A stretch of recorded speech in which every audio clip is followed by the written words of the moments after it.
De stier hoort op een romte maar een koude wind uit het westen en noordwesten waait. En die wie ik stevig, maar de komende dagen zal het gewoon nog kouder worden. Wat het wordt op een nij winter. Joen en vannacht. Ja, dan hebben we door bewolking, opklarings, misschien een beetje sneeuw, maar ik denk dat het meestentijds droog is.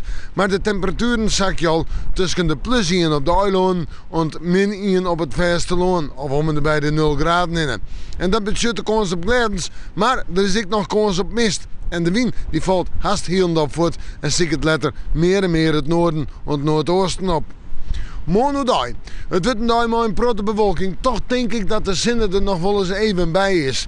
En kans op wat hele lichte sneeuw. Het wordt er net wit van, maar het houdt wel aan dat het al je kouder wordt. Hoe daar is dan 3 graden. En de noordoostenwind maakt het van het gevoel nog kouder. Oost-noordoost, matig en vrij krachtig. Goed klaaien, de winterkleren kennen we aan. In de nacht min 3 graden ligt de frost. En dan moeten we fruitje. En hoe koud we aansprutsen, toen zien we dan daarmee kans op wat sneeuw, een beetje zinnen misschien, een protte bewolking en in de nacht matige frost, min 5 graden.